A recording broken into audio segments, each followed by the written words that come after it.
ज्ञानाञ्जनशलाकया ज्ञानाञ्जनशलाकया चक्षुरुन्मिलितं येन तस्मै श्रीगुरवे नमः। नमः विष्णुपादाय कृष्णप्रेष्ठाय भूतले श्रीमते भक्तिवेदान्त स्वामिनिति नामिने।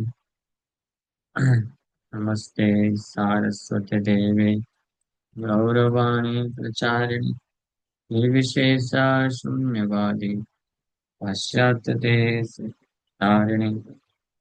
जय श्री कृष्ण चैतन्य प्रभु नित्यानंद श्री अद्वैत गदाधर शिवासादि गौर भक्त वृंदा।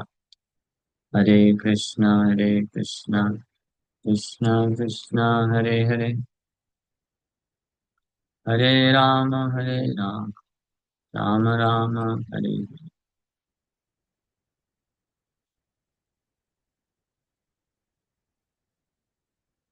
हरे कृष्णा। सब सभी भक्तों का हार्दिक स्वागत है। आज के भगवद गीता की चर्चा में हम लोग चर्चा कर रहे हैं सेकंड चैप्टर टेक्स्ट 31। इस श्लोक पे कल भी चर्चा हम लोग किए थे, इसका तात्पर्य पढ़ रहे थे। स्वधर्ममपि चावेक्षा नाविकम्पितुमर्हसि धर्माद्धियुतया श्रेयोऽन्यत् क्षत्रियस्य न विद्यते।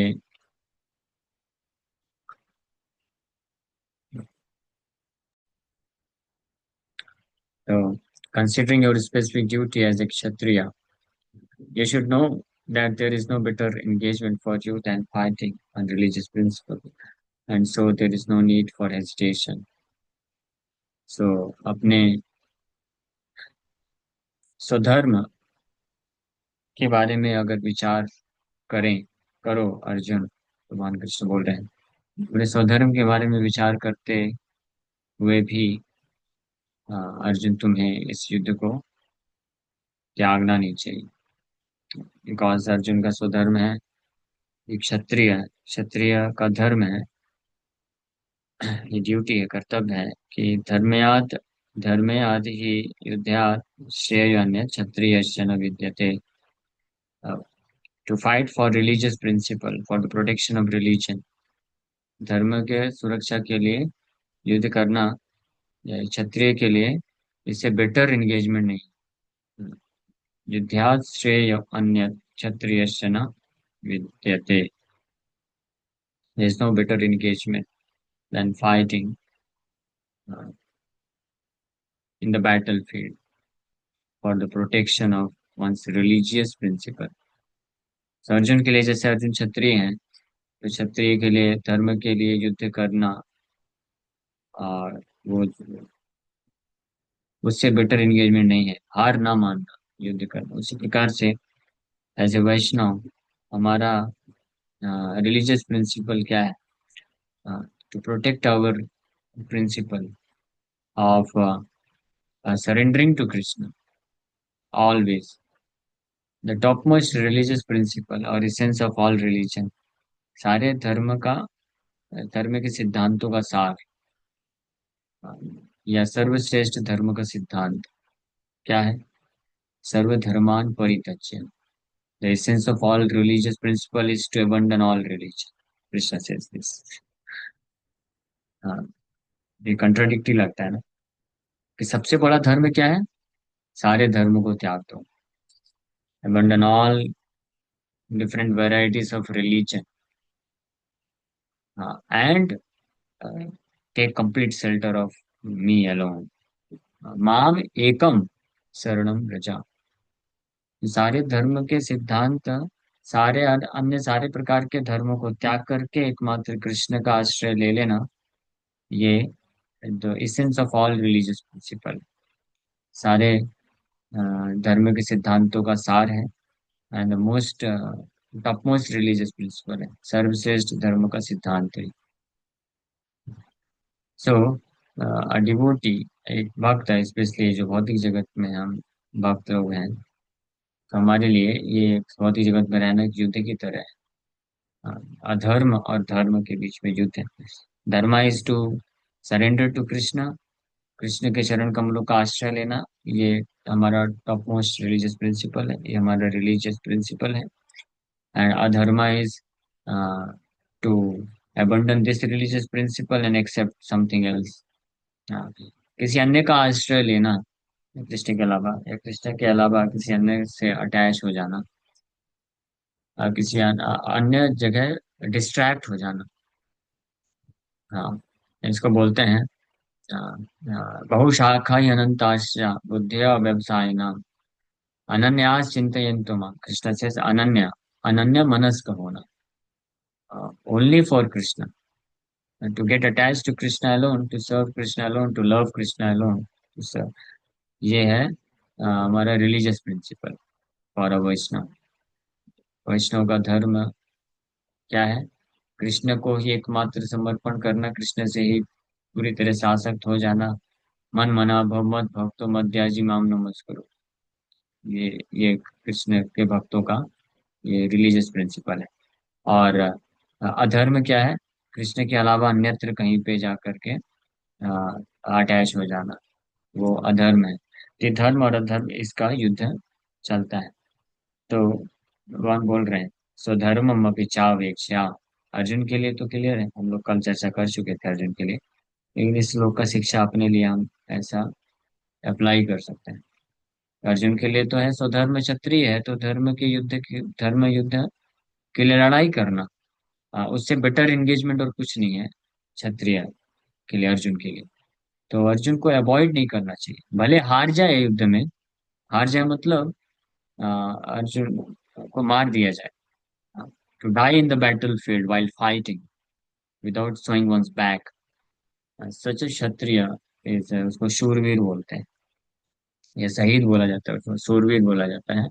और ऐसा क्षत्रिय भी जो है स्वर्गों को प्राप्त करता है, यानी हायर डेस्टिनेशन प्राप्त करता है। लेकिन जो धर्म युद्ध को त्याग देता है, हेजिटेट करता है और सरेंडर कर देता है, या तो जो है शत्रु के सामने सरेंडर कर देता है और अपने अपने जीवन को बचाने के लिए शत्रु के सामने सरेंडर कर देता है, या युद्ध को छोड़ के भाग जाता है, तो भले ही उसका जान बच गया, सचा क्षत्रिय इज नोन एज कावर्ड, कायर है, वो हार गया, वो उसका धर्म नहीं है।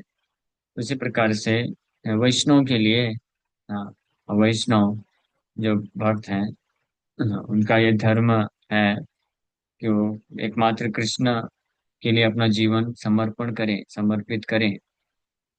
और इस मैटर में, in the matter of protecting this principle of religion, this Vaishnav principle, the top most Vaishnav principle ये है कृष्ण की शरणागति। इनफैक्ट वैष्णव का जो गुण है, जितने भी गुण हैं, उसमें एकमात्र जो स्वरूप लक्षण है गुणों में, तटस्थ गुण है, स्वरूप गुण है, स्वरूप लक्षण वाले गुण है। 13 गुण बताए गए हैं, उसमें से 12 तो एक्सटर्नल है, जो ब्राह्मणों में भी पाए जाते हैं।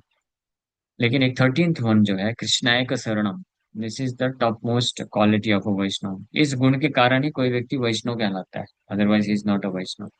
भले ही उसके अनेकों प्रकार के गुण हो, बट अगर ये गुण नहीं है तो इज, वो वैष्णव नहीं है। लेकिन अगर अनेकों अन्य बहुत सारे गुण नहीं है, ब्राह्मणों के जो होते हैं वो नहीं है, बट एक ये गुण है कृष्णाय का शरणम, स्टिल ही इज अ वैष्णव, उसको वैष्णव मानना चाहिए। अब कृष्णाय का शरणम मतलब कि एकमात्र कृष्ण का आश्रय ले रखा है जो, इस चीज को भगवान भी बोलते हैं। हाँ, अभी चेत सुदुराचार, अगर बहुत कोई सुदुराचारी भी है, बट अनन्य भाग भजते माम अनन्य भाग, तो अनन्य हो करके मुझे एकमात्र आश्रय लेकर के मेरा भजन कर रहा है, सो उसको भी साधु समझना चाहिए। साधु रेव समन्तव्य सम्यक विवेचितो निस्सह, इज कंसिडर्ड टू बी साधु। तो हमको हमेशा ध्यान रखना चाहिए कि हमारा जो सबसे बड़ा धर्म है, या हमारा जो सबसे बड़ा कर्तव्य है, कि हम अपने इस प्रिंसिपल को प्रोटेक्ट करके रखें। और क्या प्रिंसिपल? इस रिलीजियस प्रिंसिपल को सुरक्षा करें, इसके लिए हमको युद्ध करने के लिए तैयार रहना चाहिए। युद्ध किसके साथ होता है? युद्ध होता है माया और माया के जो एजेंट्स हैं। ये माया के एजेंट्स जो है कई बार अपने खुद के सगे संबंधी हो सकते हैं जिनको हम अपना मानते हैं। जैसे लाइक अर्जुन के लिए युद्ध क्षेत्र में जिनके साथ युद्ध करना है, जो शत्रु है, कौन है? उसके अपने ही सगे संबंधी हैं, भाई बंधु हैं। यहाँ तक कि उसके अपने ही most affectionate grand father, great grand father Bhishma, कितने मोस्ट अफेक्शनेट, बहुत ही ज्यादा प्रिय। और पांडव भी उनको अत्यंत प्रिय थे और पांडवों को भी अत्यंत प्रिय थे। लेकिन फिर भी वो धर्म के सिद्धांत के विरोध में है, इसलिए Arjun is suppose to fight against them. Similarly for a Vaishnav, ये जो उनका रिलीजियस प्रिंसिपल है, to get attach to Krishna, to serve Krishna, to fully surrender to Krishna alone.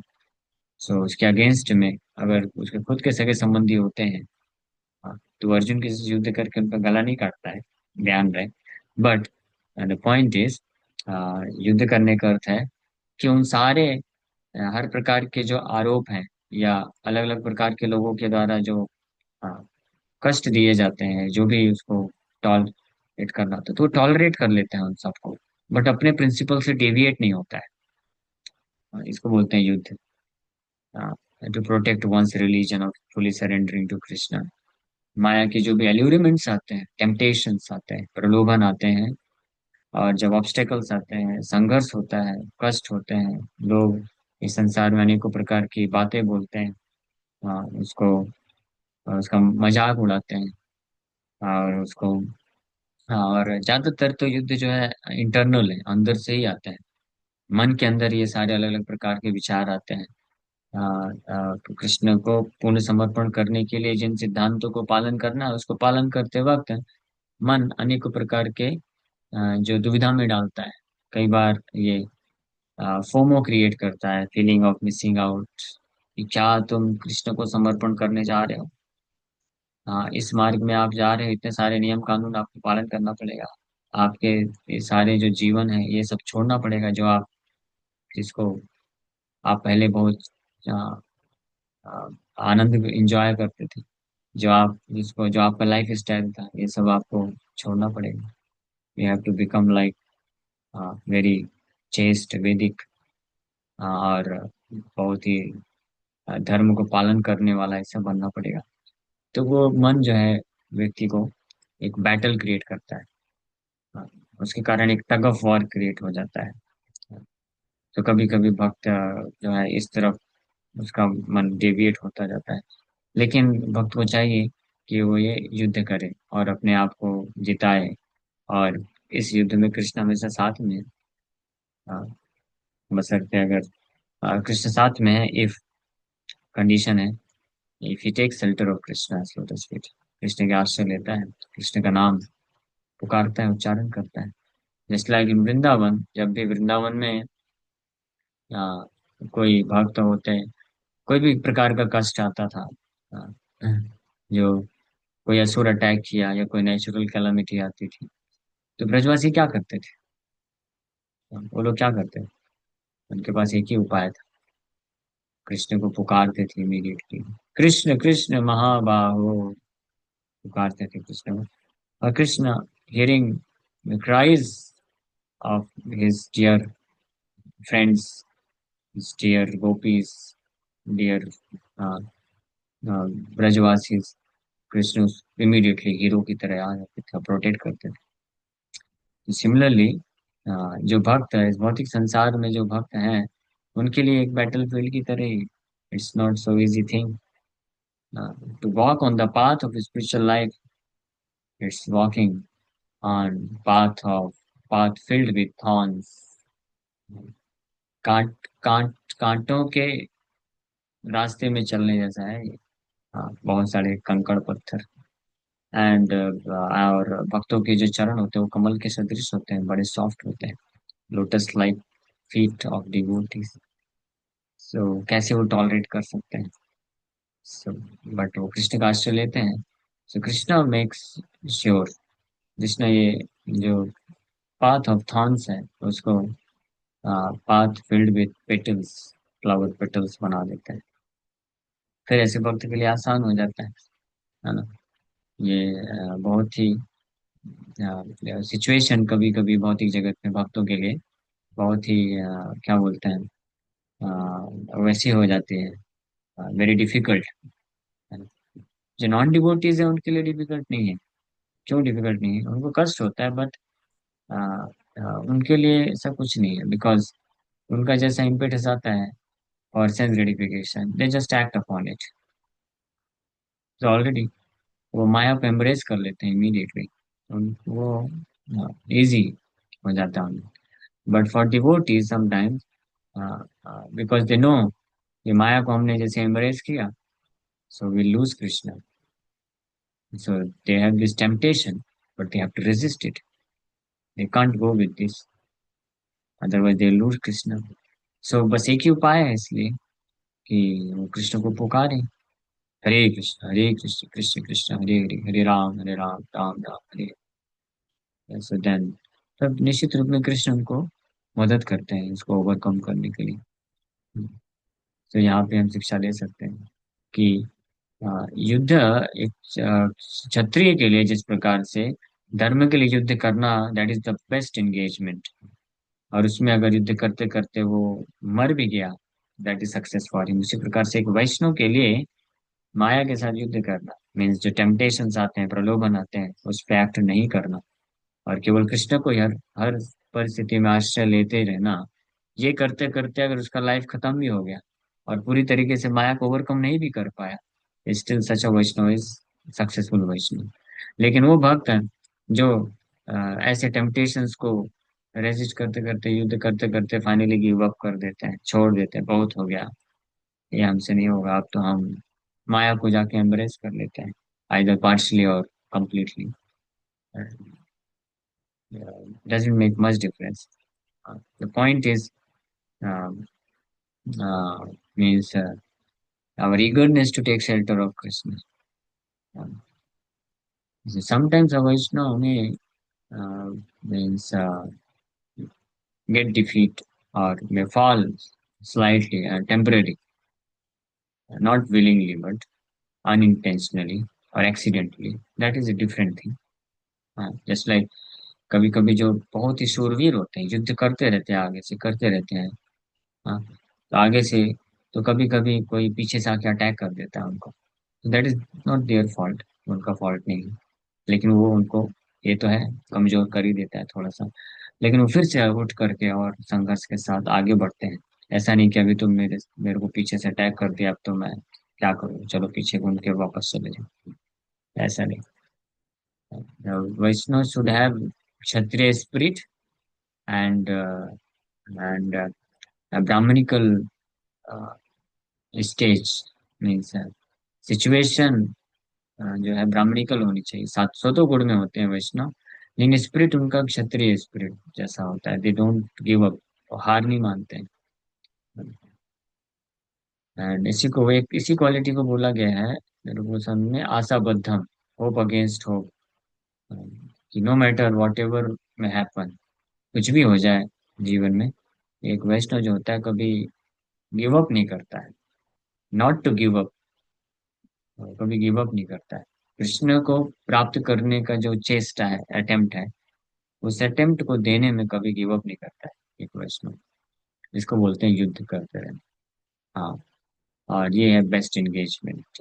In this way Vaishnav lives his life, leads his life. तत्तेऽनुकम्पां सुजमिक्षमाणा भुञ्जान एवात्मकृतं विपाकम् वपुर्भिः विदधन् नमस्ते। हाँ, जीवेत जो मुक्तिपदे सदाय भाग, जीवेत जो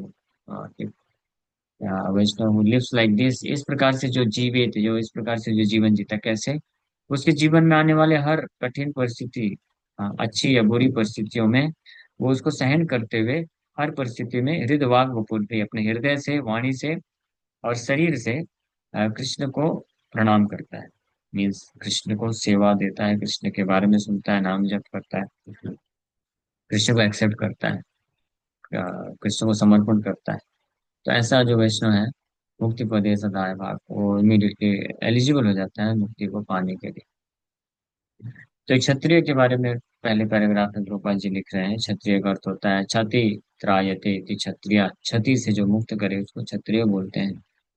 और शास्त्र में बताया गया है कि इन the battle field a king और क्षत्रिय while fighting another king envious of him is eligible for achieving the heavenly planets after death, as the Brahmanas also attain the heavenly planets by sacrificing animals in the sacrificial fire.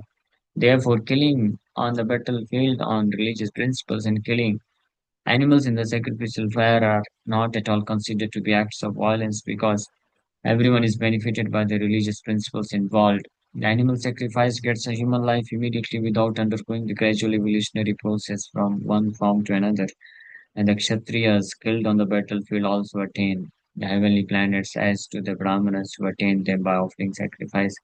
एक ब्राह्मण जो यज्ञ करता है और यज्ञ के समय किसी पशु की वध करता है, बलि देता है, सेक्रीफाइस करता है, तो उस पशु को भी उस ब्राह्मण को दोनों को ही लाभ मिलता है। उसी प्रकार से एक क्षत्रिय जो धर्म युद्ध में शास्त्र विधि के अनुसार युद्ध करता है धर्म के लिए, तो अगर उस युद्ध में मारा भी जाता है तो उसको स्वर्ग की प्राप्ति होती है। कहने का मतलब है कि एक ब्राह्मण जो यज्ञ कर रहा है, तो यज्ञ सफल होने पे स्वर्ग प्राप्त करता है, और एक क्षत्रिय भी धर्म युद्ध करता है तो धर्म युद्ध में आहुति दे देता है अपने जीवन की। हाँ, वो भी जो है स्वर्ग को प्राप्त कर लेता है। It is as good as, इसलिए वो वायलेंस में नहीं काउंट किया जाता है। There are two kinds of swadharma, there specific duties. As long as one is not liberated, one has to perform the duties of his particular body in accordance with religious principles in order to achieve liberation. दो प्रकार के स्वधर्म है, कल हम लोग इसके ऊपर चर्चा किए थे कि हमारा वास्तविक स्वधर्म तो है आत्मा के स्तर का कृष्ण का सेवा करना। ये वास्तविक स्वधर्म है, लेकिन जब तक हम भौतिक शरीर के बंधन में हैं, तब तक ये शरीर से संबंधित जो भी कर्तव्य होते हैं, तो शास्त्र विधि का पालन करते हुए, कोई ब्राह्मण है, क्षत्रिय है, वैश्य, शूद्र है, ब्रह्मचारी, गृहस्थ, वानप्रस्थ, सन्यासी है, तो शास्त्र के अनुसार अपने अपने वर्ण और आश्रम के कर्तव्यों का पालन करते हुए भी व्यक्ति जो फाइनली मुक्ति को प्राप्त करता है, और फिर मुक्ति की स्टेज से भगवत भक्ति चालू करता है। But the beauty of this Krishna consciousness given by Shri Chaitanya Mahaprabhu is कि even if somebody is not liberated, वो डायरेक्टली कृष्ण कॉन्शियसनेस को अगर एक्सेप्ट कर लेता है, तो साइमल्टेनियसली एक ही साथ वो मुक्ति भी प्राप्त करता है, और जो perfection stage of becoming an associate of the Lord वो भी प्राप्त कर लेता है। ये सुंदरता है कृष्ण भावनामृत की, कि व्यक्ति को वेट नहीं करना है कि अपने आप को मैं मुक्त करूं। मुक्त करने के लिए पहले शास्त्र विधि के अनुसार मैं ब्राह्मण, क्षत्रिय, वैश्य, शूद्र के जो धर्म है उसका पालन करूं, फिर जब मैं मुक्त हो जाऊंगा उसके बाद फिर कृष्ण भक्ति का चालू करूंगा। No, that is not required. Chaitanya Mahaprabhu बहुत दयालु हैं। वो बोले अरे इतना क्यों वेट करोगे आप, कलयुग में समय बहुत कम है। हाँ, ले लो माला झोली, स्टार्ट करो, मुक्त हो नहीं हो जो भी हो। हाँ, ब्राह्मण, क्षत्रिय, वैश्य, शूद्र कुछ भी हो, डजेंट मैटर, वो भी छोड़ दीजिए। कोई चंडाल भी है तो भी लो, ले हो, झोली माला पकड़ो, हरे कृष्णा जप करो और निकलो इधर से, मुक्ति आराम। कोई बोलेगा लेकिन मैं मुक्त नहीं हूँ, मैं तो बहुत पतित हूँ, बंधन में हूँ। चेतन महाप्रभु बोले डजेंट मैटर। हाँ, हाँ, कोई कोई परवाह नहीं पड़ता, कोई टेंशन नहीं। आप चालू करो, आप ही हरि नाम करने से मुक्त भी हो जाएंगे। चंडाल है तो चंडाल से भी धीरे धीरे ऊपर बैठ के ब्राह्मण बन जाएंगे, वैष्णव बन जाएंगे, मुक्त हो जाएंगे, और कृष्ण के प्रति प्रेम भी विकसित हो जाएगा। सच अ वंडरफुल अपॉर्चुनिटी। तो कौन इसको नहीं लेना चाहेगा, लाभ इसका नहीं उठाना चाहेगा। दोनों हाथ में लड्डू है, सो वंडरफुल। ये ऐसा ही है कि जैसे मान लीजिए किसी ने ग्रेजुएशन किया, अब वो पोस्ट ग्रेजुएशन करना चाहता है, मास्टर्स करना चाहता है, फिर पीएचडी करना चाहता है, उसके बाद फिर जॉब मिलेगी। लेकिन कोई आकर बोले अरे क्यों टेंशन लेते हो, तो उनको जो पीएचडी करने के बाद जो जॉब मिलने वाली है ना, वो जॉब मैं अभी देता हूँ, ये जॉब ले लो, पैसे के साथ पूरा सैलरी मिलेगा, और साथ साथ में ये जॉब करते करते आपका जो है मास्टर्स पीएचडी भी हो जाएगा, डिग्री भी मिल जाएगी। ऐसा ऑफर अगर मिल जाए, और उसके लिए अलग से आपको मास्टर्स और पीएचडी का पढ़ाई भी नहीं करना पड़ेगा, जॉब करो, इस जॉब के दौरान ही वो मास्टर्स और पीएचडी का जो ट्रेनिंग है इंक्लूडेड है ऑलरेडी। आपको 8 घंटे जॉब करना है, उसका सैलरी पूरा मैं दूंगा, और उसी के दौरान ही मास्टर से पीएचडी का जो भी 2 साल फिर 5 साल के बाद डिग्री भी दे दूंगा। खुश, अलग से नहीं करना है आप। ऐसा अगर अपॉर्चुनिटी किसी को मिल जाए, तो आप में से कौन कौन इसको एक्सेप्ट कर लेगा? हाँ, या कौन कौन बोलेगा नहीं मैं पहले मास्टर्स करूंगा फिर पीएचडी करूंगा फिर आपके यहाँ आके जॉब लूंगा? ऐसा कोई करेगा? Immediately you will grab the opportunity. हाँ, वंडरफुल। पीएचडी करने के बाद जो जॉब लगेगा, जो सैलरी मिलेगी, वो सैलरी अभी देने को तैयार है। और आपको मास्टर्स और पीएचडी का डिग्री भी दे देगा साथ में, जॉब के साथ साथ ही। और आपको मास्टर्स और पीएचडी करने के लिए अलग से टाइम भी नहीं देना है। कौन कौन इस प्रपोजल को एक्सेप्ट करेगा? कोई नहीं, समझे ही नहीं लगता है ज्यादातर लोग। अभी और क्या एग्जाम्पल दिया जाए? अगर नहीं समझे तो अभी और, मेरे को तो कोई एग्जाम्पल नहीं आ रहा है। बट यही है, इसी प्रकार का कुछ है प्रपोजल श्री चैतन्य महाप्रभु दे रहे हैं। बोले आप इतना टेंशन मत लो कि मुझे अभी पहले ये करना है, मैं और पहले मटेरियली क्वालिफाइड हो जाऊँ, स्पिरिचुअली क्वालिफाइड हो जाऊँ, फिर अच्छे से भजन करूंगा, अच्छे से कृष्ण का सेवा करूंगा। बोले नहीं, immediately you can start. So when one is liberated, one's swadharma specific duty becomes spiritual and is not in the material bodily concept. In the bodily conception of life, there are specific duties for brahmanas, kshatriyas respectively, and such duties are unavoidable. So dharma is ordained by the Lord, and this will be clarified in the fourth chapter. On the bodily plane, so dharma is called varnashram dharma, or man's stepping stone for spiritual understanding. Human civilization begins from the stage of varnashram dharma or specific duties. Uh, Specific duties in terms of the specific modes of nature of the body obtained. Discharging one's specific duty in any field of action in accordance with the orders of higher authorities serves to elevate one to a higher status of life. So जो स्वधर्म है शारीरिक स्थिति में, वो उसको वर्णाश्रम धर्म बोला जाता है, ब्राह्मण क्षत्रिय वैश्य शूद्र। इसलिए देखेंगे, ये बहुत इंपॉर्टेंट चीज है, ये बहुत इंपॉर्टेंट है। वर्णाश्रम धर्म को स्ट्रिक्टली व्यक्ति को फॉलो करना चाहिए, तब वो धीरे धीरे आध्यात्मिक समझ को विकसित करता है। और फिर धीरे धीरे जब मुक्त होता है तो फिर वो कृष्ण कॉन्शियस स्टेज को प्राप्त करते हैं। इसलिए कुछ जो रिजिड ब्राह्मण होते हैं, वो लोग इमीडिएटली कृष्ण कॉन्शियसनेस को नहीं स्वीकार करते हैं, क्योंकि वो बहुत सारे उनके जो ब्राह्मण के कर्तव्य हैं, या जो उनका जो सिस्टम है, वो उसको फॉलो करना चाहते हैं। हाँ।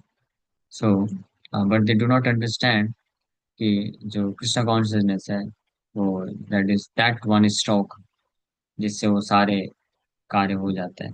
एक लोहार की 100 सुनार। Krishna consciousness is that one stroke. But anyway, जो लोग एक्सेप्ट नहीं कर सकते हैं वो direct one stroke of becoming Krishna conscious, तो उनके लिए फिर ये है कि they should strictly follow their स्वधर्म। उनका जो स्वधर्म है उसको स्ट्रिक्टली फॉलो करना चाहिए। ब्राह्मण है तो ब्राह्मण का स्वधर्म, क्षत्रिय है तो क्षत्रिय का, वैश्य शूद्र, ब्रह्मचारी है तो ब्रह्मचारी, गृहस्थ है तो गृहस्थ, वैश्य, और इस प्रकार से वो करते हैं तो धीरे धीरे ग्रो करते हैं। और it takes many many lifetimes. ये फिर अनेकों अनेकों जन्म, अनेक जन्म समशुद्धा, कौन गीता बोलते हैं, ततो यान्ति पराम गति, फिर वो परागति को प्राप्त करते हैं मेरा आश्रय लेने के बाद। बट एक रूपा जी लिखते हैं अन्यत्र, but if somebody is fortunate enough to accept Krishna directly immediately, तो उसको फिर इतने, अगर कोई बहुत सौभाग्यशाली है कि डायरेक्ट कृष्ण को स्वीकार कर लिया, तो इमीडिएटली वो अपने स्वधर्म को त्याग सकता है और डायरेक्ट कृष्ण धर्म को स्वीकार कर सकता है। तो उसको फिर इतने जो है सैकड़ों हजारों जन्मों का लाइन में नहीं लगना पड़ेगा, वो इमीडिएटली वो वीआईपी एंट्री हो जाती है उसकी। Okay, thank you very much. Hare Krishna. किसी बात का कोई प्रश्न है क्या?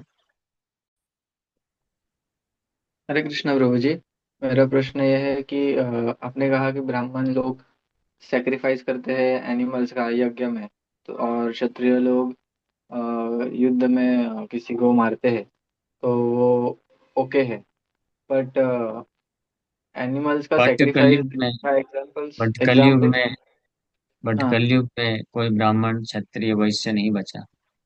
कलौ शूद्र संभव, तो ये इसलिए कलयुग में कोई बोल नहीं सकता कि हाँ हम यज्ञ कर रहे हैं इसलिए बलिदानी दे रहे हैं। Not allowed.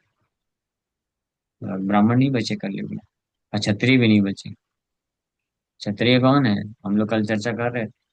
असली क्षत्रिय वो होता है जो अकेले जंगल में जाए और शेर को चैलेंज करे, शेर से फाइटिंग करके दिखाए, और उसको डिफीट करके, उसको मार करके लेके आता है, then he is proven to be Kshatriya. कोई ऐसा कर सकता है आज? हाँ। नहीं। बंदूक लेके जाके मारने वाली बात नहीं है, दूर से छुप करके बंदूक से गोली से उड़ा दिया, उसमें भी डर जाते हैं लोग। तो ऐसे क्षत्रिय आज कहाँ बचे हैं? नहीं है आज क्षत्रिय। और क्षत्रिय नेवर चीट्स। कभी धोखा नहीं देता है, शत्रु को पीछे से वार नहीं करेगा, रात में वार नहीं करेगा, बॉम्ब ब्लास्ट नहीं करेगा, युद्ध होगा तो सबसे आगे खड़ा रहेगा। तो ऐसे क्षत्रिय नहीं है। और ऐसे ब्राह्मण के भी वैसे बहुत सारे क्वालिटी है। ब्राह्मण जो है यज्ञ जब करते थे तो मैच स्टिक से जो है नहीं जलाते थे यज्ञ कुंड, मंत्र उच्चारण करते थे और कुंड में अग्नि आ जाती थी। ऐसा ब्राह्मण है आज के समय में कोई? नहीं। और यज्ञ करने के लिए शुद्ध घी चाहिए, शुद्ध घी भी नहीं। परफेक्ट मंत्र उच्चारण करने वाला ब्राह्मण नहीं, और वो शुद्धता नहीं है, प्योरिटी ऑफ दैट ब्राह्मण वो नहीं, सब मिसिंग है। तो कलयुग में बहुत सारे जो है, कलो दोष निधि राजन, सो मेनी फॉल्ट्स। इसलिए सब सिस्टम कुछ वर्क ही नहीं करेगा। इसलिए महाप्रभु बोले हरे नाम हरे नाम है केवलम, कलो नास्ते नास्ते गतिरन्यथा। No other process will work in this Kalyug. सब, हाँ, कलिर प्रभावे जितने भी अलग साधन है सब निस्तेज हो गए हैं। यहाँ तक कि सारे अन्य अन्य जितने भी तीर्थ हैं, जो अन्य युगों में बहुत पावरफुल होते थे, कलयुग के दुष्प्रभाव के कारण वो सब निस्तेज हो गए। हाँ, केवल एक ही जो तीर्थ है वो पावरफुल बचा है आज कलयुग में। हाँ, बाकी सब निस्तेज हो गए। वो कौन सा तीर्थ है मालूम? नवदीप मायापुर था। केवल एक ही अवतार बचे हैं जो उद्धार कर सकते हैं, Shri Chaitanya Mahaprabhu. I am not saying this, Sarvabhaum Bhattacharya से, सार्वभौम भट्टाचार्य चैतन्य सतगम में बोलते हैं कि मैंने सब कई पुराणों में पढ़ा है अलग अलग अवतारों के द्वारा जो उन्होंने कृपा की, दया की है, किसी का उद्धार किया है। लेकिन जब मैं अपने पाप के विषय में, अपनी योग्यता के विषय में विचार करता हूँ तो मैं समझ जाता हूँ कि ये सारे अवतार की कृपा मेरे लिए इनसफिशियंट है, पर्याप्त नहीं है। केवल इसलिए हे चैतन्य महाप्रभु, हे महाप्रभु, इसलिए मैं आपके शरण में आया हूँ। Please do not reject me. So there is no other way. And to take shelter of Shri Chaitanya Mahaprabhu means Mahaprabhu के आश्रय में रह करके उनको अपने हृदय में धारण करते हुए one should very attentively chant the holy name of Krishna, Hare Krishna, Krishna Krishna, Hare Ram, Ram Ram, Hare Hare। ये जानते हुए this is the supreme gift of Shri Chaitanya Mahaprabhu. Mahaprabhu का एक बहुत परम जो है गिफ्ट है हमारे लिए। एंड ये इस प्रोसेस से, महाप्रभु की कृपा से, we can get love for Krishna. वो परफेक्शन स्टेज है। ठीक है, क्लियर है करण को?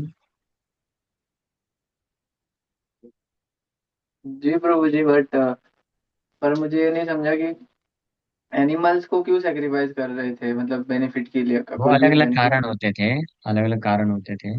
एक तो होता था कि जो ब्राह्मण यज्ञ करने वाले हैं, तो क्योंकि यज्ञ जो होता था ना, कोई छोटा मोटा यज्ञ नहीं होता था। कुछ कुछ यज्ञ तो ऐसे होते थे कि पूरे पृथ्वी का ऐश्वर्य चला जाएगा, ऐसे ऐसे यज्ञ होते थे। तो भला उस पूरे यज्ञ को करने के लिए सब कुछ रिसोर्सेज लगा रहे हैं, और यज्ञ संपन्न होने के बाद पता चले कि वो ब्राह्मण कैपेबल नहीं था और उसका फल नहीं मिला, तो सब व्यर्थ चला गया ना।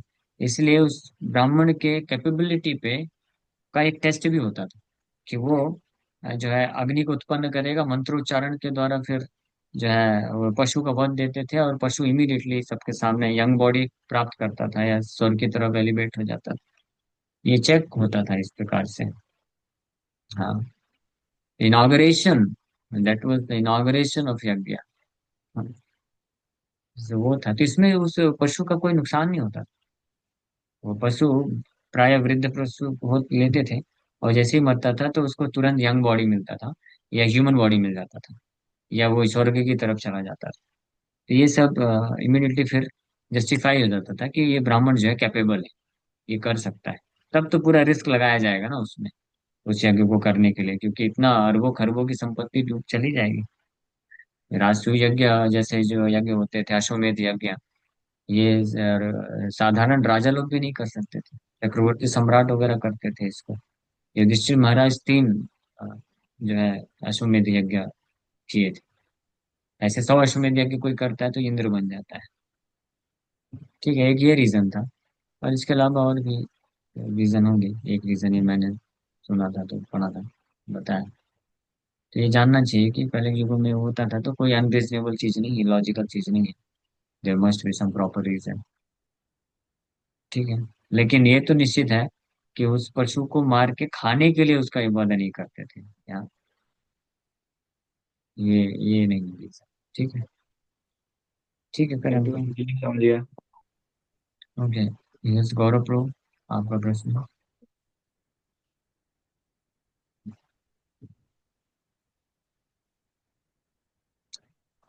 हरे कृष्णा प्रभु जी, दंडवत प्रणाम। हरे कृष्ण। प्रभु जी, ये पूछना था कि ये जो अभी हम मन बोल रहे थे, सर्वधर्म परित्यज्य मामेकम शरणम व्रज वाला, उसमें जो सर्वधर्म की बात कर रहे हैं, थोड़ा इसको डिफाइन करिए। सर्वधर्म किन किस चीजों को सर्वधर्म मानना है यहाँ पे? सर्वधर्म में सर्वधर्म। हाँ, नहीं वही, कई बार थोड़ा सा मिसगाइड रहते हैं। सर्वधर्म जैसे पिता का धर्म परित्यज्य। है, माँ सब। हाँ, सारे हाँ, जितने भी है, abandon all varieties of religion Mohan बोले। तो इसमें कृष्ण को नहीं एकमात्र तो समर्पण करने रिलीजन। के अलावा जो जितने भी धर्म वो सब आ जाते हैं। इस देश धर्म, मातृ धर्म, पितृ धर्म, भ्रातृ धर्म, समाज धर्म, लोक धर्म, शरीर धर्म, ये सारे धर्म आ जाते हैं। भगवान बोलते हैं सबको साइड करके मेरा एकमात्र शरण ले लो। ये भगवान बोलते हैं। बट इसमें एक इम्पॉर्टेंट चीज ये है कि ऐसे धर्म जिनको पालन करने से, ये जो मोस्ट एसेंशियल धर्म है कृष्ण को समर्पण करने का, अगर उसके लिए सहायक है तो उन धर्मों को नहीं त्याग करना है। ध्यान रहे। ठीक है ना। हाँ, अगर कोई हमारा ऐसा धर्म है, कर्तव्य है या कार्य है। धर्म का मतलब होता है कर्तव्य, ड्यूटी। ऐसा हमारा कुछ कर्तव्य, ड्यूटी है जिसको करने से हम कृष्ण को समर्पण करने के मार्ग में आगे बढ़ेंगे, तो उन धर्मों को नहीं त्याग करना है, क्योंकि वो धर्म फिर इस धर्म का ही पार्ट बन गया। लेकिन उन धर्मों को विशेष रूप से त्याग देना चाहिए, उन कर्तव्यों के, उन कार्यों को जो हमको कृष्ण की ओर आगे बढ़ने में असहायक होते हैं, दूर लेके जाते हैं। ठीक है। ठीक प्रभु जी, बहुत बहुत धन्यवाद। ओके। यस, वैदेही माता जी। हरे कृष्णा प्रभु प्रभु, अब अभी आप कह रहे थे ना कि अभी ब्राह्मण है ही नहीं, क्षत्रिय भी नहीं है, तो मतलब ये बलि का कोई मतलब नहीं रहता। तो अभी भी ये कामाख्या देवी का मंदिर है, यहाँ पे भी बलि चढ़ाते हैं, और उनको मतलब कहते हैं ना, तो वो कहते हैं कि कलिका पुराण में ऐसा लिखा हुआ है चढ़ानी चाहिए। और चामुंडा माता का भी मंदिर है, वहां पे भी बलि चढ़ाते हैं, तो ये सब फिर गलत ही हो रहा है ना। हाँ, तो उनको चढ़ाने दीजिए, हो सकते हैं ऐसे। वो जो शास्त्र पुराण भी छह अलग अलग कैटेगरी, तीन अलग अलग कैटेगरी के है ना। तमोगुणी पुराण, रजोगुणी, सतोगुणी पुराण है। तो जो तामसिक पुराण है तमोगुणी लोगों के लिए, तो उनमें किस कुछ पुराणों में होगा ये वर्णन कि आप बलि दीजिए, ये दीजिए। बट फिर उसका रिजल्ट भी वैसे हिसाब से ही है। उसमें ऐसा नहीं उसमें पाप मिलेगा, ऐसा नहीं कि पाप से मुक्त हो जाएगा व्यक्ति।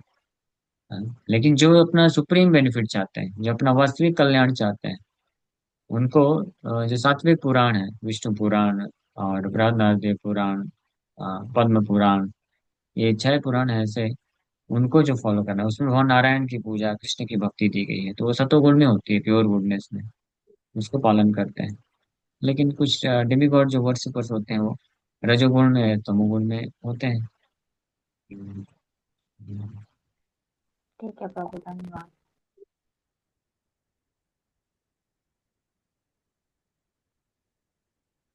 ओके। हरे कृष्णा। और कोई प्रश्न है?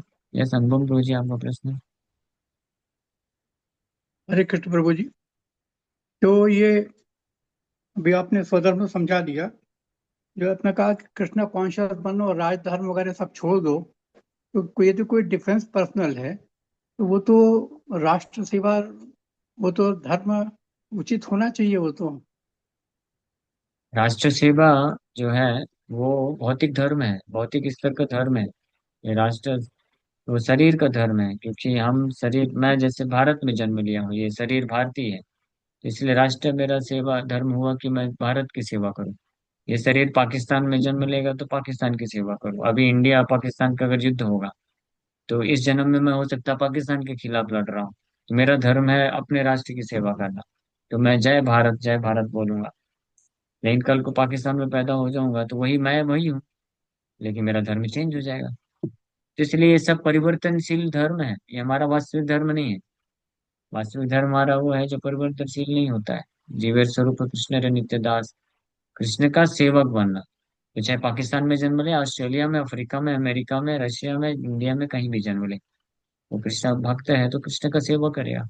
जैसे भले पाकिस्तान और भारत के बीच में युद्ध चलता रहे, लेकिन पाकिस्तानी भक्त और इंडियन भक्त दोनों मिलकर के हरे कृष्णा कीर्तन करते हैं, और थोड़ी ना लड़ाई करेंगे आपस में। लेकिन अगर आज की बट परिस्थिति, नहीं नहीं नहीं, आप समझे नहीं, मैं समझ गया आपको पॉइंट। हम ऐसा नहीं बोल रहे हैं कि आप राष्ट्र की सेवा मत करिए, वो मत करिए। जब तक हमारे पास शरीर है तो वो ठीक है। हम अपने आप को इस शरीर की अवस्था में अपने आप को मेंटेन करके रखने के लिए, सुख शांति पूर्वक रखने के लिए हमारी जरूरत है, तो हमको करना है। ऐसा नहीं कि कोई आके हमको आतंकवादी अटैक कर दिया तो हम बोले नहीं नहीं, मैं तो कृष्ण का दास हूँ। लेकिन भले कृष्ण के दास है, आप हैं तो भारत के शरीर में ना, भारत के शरीर में है। वो तो आपको भारतीय शरीर समझ करके आपको मारेगा। तो हमारा कर्तव्य है कि हम अपनी रक्षा करें।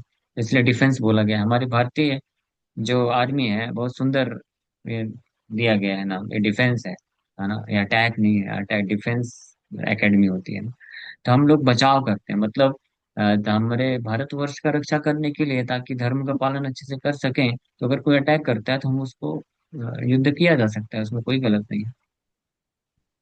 लेकिन ये जानना चाहिए कि हमारा वास्तविक धर्म तो कृष्ण की सेवा है। तो इसलिए मैंने पहले ही पॉइंट क्लेरिफाई कर दिया है कि ऐसे धर्म, ऐसे जो है भौतिक धर्म भी, जिसको करने से हम कृष्ण के प्रति जो हमारा धर्म है, कृष्ण के प्रति हम आगे बढ़ सकते हैं, तो उन धर्मों को त्याग नहीं करना चाहिए, उनको करना चाहिए। तो अगर युद्ध करने से हम अपनी सुरक्षा कर सकेंगे, भारत की सुरक्षा होगी, जिससे जो है वास्तविक जो सनातन धर्म है उसका रक्षा होगा, वो आगे बढ़ाया जा सकता है, तो ऐसा धर्म उचित है। धर्म युद्ध है, कृष्ण भी कराए ना ये धर्म युद्ध है। ताकि क्योंकि युधिष्ठिर महाराज चक्रवर्ती सम्राट बनेंगे, और फिर जो है सनातन धर्म के प्रिंसिपल को लागू करेंगे। इसलिए जो मुख्य धर्म है उसको लक्ष्य बनाते हुए अन्य जो धर्म है जो सहायक है उसके लिए उसको करना चाहिए, वो मस्ट है। ठीक है। क्लियर है क्या बोलिए? ठीक ठीक है प्रभु जी, ठीक है, और क्लियर है। कुछ पूछ सकते हैं? और किसी भक्त को इसमें कुछ डाउट है तो पूछ सकते हैं। सर्वधर्मान परित्यज्य का अर्थ क्या है? abandon all varieties of religion, but do not abandon those religion which helps you to fully surrender to Krishna। जैसे भौतिक शरीर का धर्म है, ये शरीर को खिलाना पिलाना सुलाना, ये भी एक तो धर्म ही है ना। ये शारीरिक धर्म, भौतिक शरीर का ही धर्म। लेकिन अगर कोई पूर्ण रूप से कृष्ण को सरेंडर कर पा रहा है, ये बिना खाए सोए है, तो उसको खाना पीना सोने की जरूरत नहीं है, वो त्याग सकता है। जैसे रघुनाथ दास गोस्वामी और माधवेंद्र पुरी हुए, ये नहीं खाते पीते सोते थे। लेकिन हम उस स्टेज पे नहीं है। हमारे लिए हम अगर अच्छे से खा पी करके रखेंगे, अच्छे से रेस्ट रहेंगे, तो हमारा स्वास्थ्य अच्छा रहेगा, तो हम अच्छे से भजन कर पाएंगे। तो हमारे लिए क्या जरूरी है कि भौतिक शरीर के धर्म को पालन करें अच्छे से, मतलब अच्छे से टाइम टू टाइम खाएं, टाइम टू टाइम सोएं। तो ये करने से हम अ, आगे बढ़ सकते हैं कृष्ण की भक्ति में। ठीक है।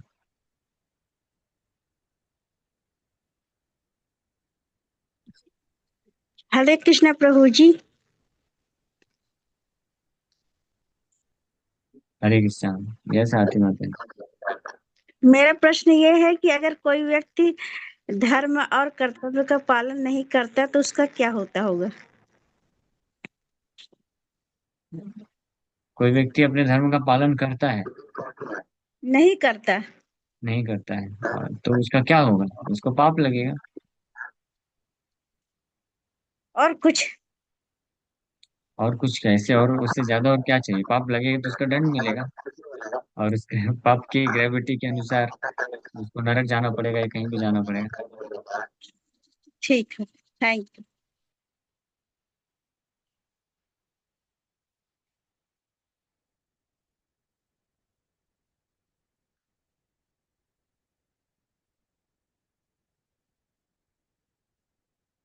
यस शिवदत्त तो। अभी समय है प्रभु जी, प्रश्न पूछ सकते हैं। हाँ पूछ लो। प्रभु जी मेरा प्रश्न ये है, जैसे अनुपम प्रभु जी ने बोला तो उसी में से रिलेटेड है प्रभु। जैसे आपने बताया कि क्षत्रियों का जो समय धर्म कर्तव्य रहता था, तो अगर वो युद्ध भूमि में लड़ते हुए अगर वीर गति को प्राप्त होते तो उनके लिए वो सबसे मस्ट रहता था, मतलब एक बेनिफिशियल रहता था।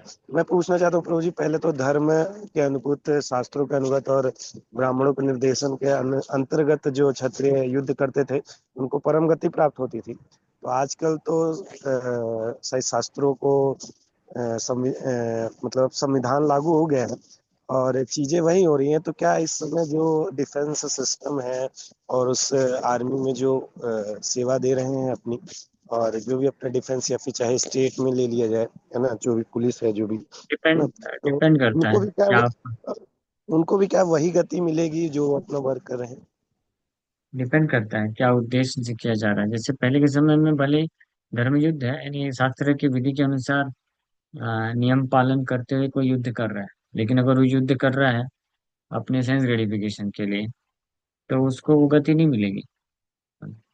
हाँ, डिपेंड, इसलिए उद्देश्य ज्यादा मैटर करता है। और फिर ऑफ कोर्स वो भी है, नियम कानून भी। बट कैसा है कि आज के समय में कोई शास्त्रीय विधि के अनुसार युद्ध नहीं करने वाला है। आप अगर शास्त्र विधि के साथ युद्ध करने जाएंगे तो आप तो सबसे पहले डिफीट हो जाएंगे। हाँ, लेकिन इसलिए उद्देश्य ज्यादा इंपॉर्टेंट हो गया अभी। महाभारत के टाइम से ये चालू हो गया। महाभारत के टाइम पे क्योंकि कौरवों की पार्टी की तरफ से युद्ध के नियमों को तोड़ा गया था। हाँ, तो अभी पांडव को कृष्ण इनकरेज किए, no you also kill, because उनका पर्पस क्लियर है, वो प्राप्त करना है। लेकिन अगर पूरा स्ट्रिक्टली शास्त्र के नियम को ही पालन करके करेंगे तो कौरव उसका डिसएडवांटेज डिसएडवांटेज उठा रहे हैं, गलत एडवांटेज उठा करके जीत सकते हैं। तो इसलिए आज के समय में ऐसा एक्सपेक्ट नहीं कर सकते ना। अभी हम तो मान लीजिए भारत में हम ये शिक्षा दे दें कि आप शास्त्र के अनुसार धर्म युद्ध के हिसाब से युद्ध के नियम कानून पालन करके करो, लेकिन आतंकवादी आकर के ऐसे अटैक कर दिए तो फिर क्या करेंगे। हाँ, रात को युद्ध नहीं कर सकते, लेकिन अगर रात को आतंकवादी लोग अटैक किए तो हमको युद्ध करना ही पड़ेगा। तो उद्देश्य ज्यादा मैटर करता है। अगर उद्देश्य है अपने जो है भारत की देश की रक्षा करना, ताकि यहाँ की सनातन संस्कृति जो है बची रहे और धर्म का प्रचार हो, धर्म बचा रहे, भगवान की आस्था बची रहे, तो देन इट्स ऑल राइट। लेकिन अगर उद्देश्य है कि हम जो है नास्तिकतावाद को फैलाने के लिए अगर किया जा रहा है, देन वो जो अधर्म है। तो धर्म युद्ध है, और अधर्म युद्ध में क्या है मेन इंपॉर्टेंट चीज, कि अगर कृष्ण कॉन्शियसनेस को बचाने के लिए, कृष्ण को बचाने के लिए, भगवत चेतना को बचाने के लिए किया जा रहा है, तो फिर डिटेलिंग थोड़ा बहुत चेंज हो भी जाता है, डजेंट मैटर। तो देश देश काल परिस्थिति के अनुसार चेंज होता है। ठीक है। Okay. Okay, thank you so much Hare Prabhu ji. Krishna. हाँ। प्रभु जी, ये प्रश्न मतलब प्रश्न नहीं है, मैं एक महाराज का लेक्चर सुन रहा था। तो महाराज ने एक श्लोक कोट किया, मतलब महाराज बोल रहे थे कि ये न केन प्रकारेण धन एव निवेशेण, ऐसे करके। तो प्रभु जी, क्या आप कृष्ण, इसका मन कृष्ण निवेश है। रिफरेंस बता सकते हैं प्रभु जी क्या? ये भक्ति साम्र सिंधु में। अच्छा, भक्ति रसामृत सिंधु में। ओके, हाँ। थैंक यू प्रभु जी। हरे कृष्ण। तो और किसी भक्त का कुछ प्रश्न है तो ले सकते हैं, अन्यथा फिर आज टाइम बहुत हो गया है, करीबन 1 घंटा हो गया। हरे कृष्ण। ठीक।